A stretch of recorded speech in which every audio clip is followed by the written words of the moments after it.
Check this out. Let's talk about Fighting Black Kings, a 1975 documentary movie featuring three young black martial artists, William Oliver, Charles Martin, and Willie Williams. They were all heading to Japan to compete in Kyokushin first world tournament. For many people, this movie was the first time seeing real karate, not fancy choreography or wire works or special effects. They saw authentic, high-intensity karate.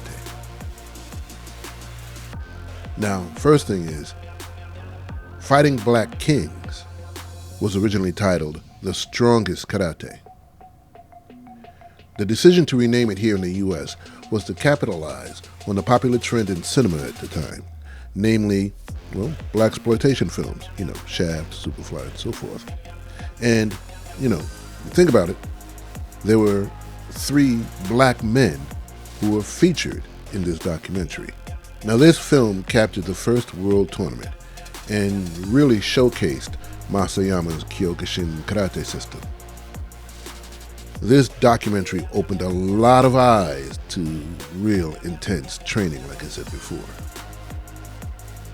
And real, bare knuckle, full contact competition. And that's Kyokushin karate, as developed by Masayama. This system emphasizes fighting techniques, rigorous training, and mental toughness. Now, this may be a little controversial, but I gotta say this. Kyokushin is considered a Japanese martial art, but it's no longer hidden, nor is it a secret anymore, really. Masayama, the founder of the art, was actually Korean, not Japanese. His birth name was not Oyama. In fact, many of the top officials in Kyokushin were actually Korean. This fact was hidden, especially before the 1970s and 80s, when the Japanese looked down on Koreans, thinking them an inferior race, etc., etc., etc. At one point, in the early 1900s, Japan had annexed, or actually owned, Korea, releasing it after World War II. For many Koreans to achieve success, they had to become or pass as being Japanese. Passing. Doesn't that sound kind of familiar?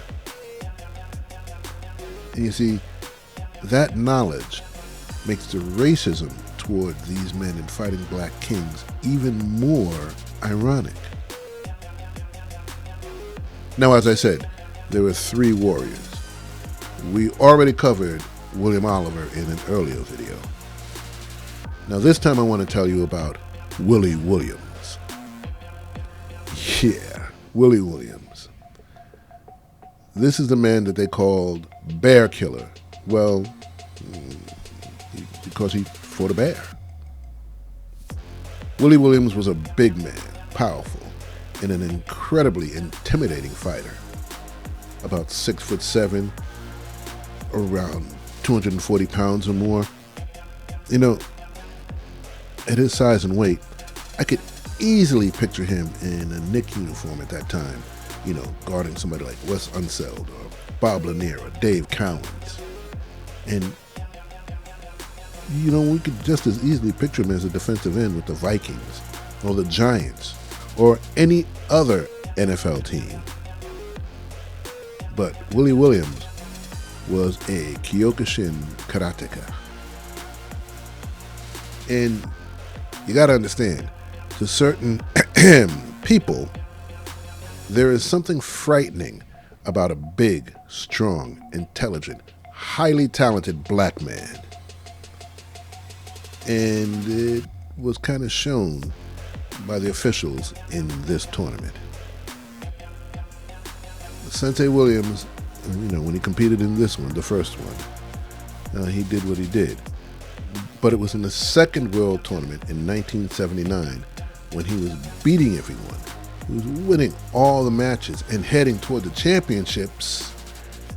However, it was there that his teacher, Shigeru Oyama, told him that if he won, they would not leave Japan alive. Now, according to legends and rumors, Willie Williams did what people would call a Jack Johnson. For those of you who don't know, Jack Johnson was that famous boxer who was the focus of the movie The Great White Hope. You see,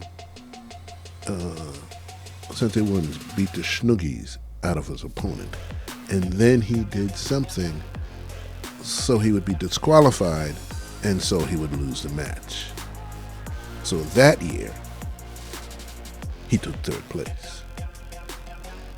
Also, and this is unsubstantiated, and I have not found hardcore physical proof yet, but it was told to me by many different individuals, who some of them had no connection to each other.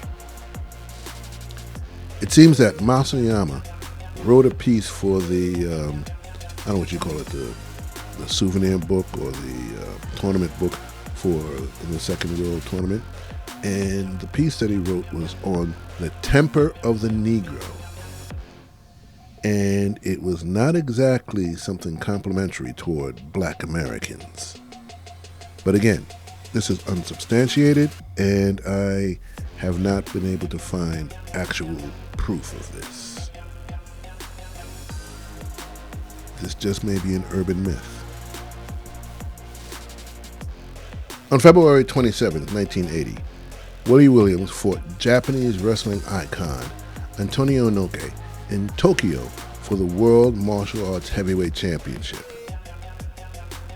The match was brutal, chaotic, and it ended in a controversial fourth round draw via double countout. Both men were severely injured. I believe Antonio Inoki suffered a broken rib, and Willie Williams suffered a broken elbow. Excuse me. Now, this fight is widely considered to be a precursor to modern MMA matches. In fact, Japanese fight analysts later voted this clash as the top professional fighting match of the 20th century. They had a rematch some 17 years later in 1997, but this was more like wrestling, and Inoki won that bout. Willie Williams continued to work in Japan in MMA and pro wrestling, and sometime during this period he converted and changed his name to Kamar Akbar. He was truly a legendary figure, intelligent, strong, and highly talented. There's even discussions that some manga and video game characters were based on him. And that's Willie Williams, Kamar Akbar, a warrior of bronze and fire.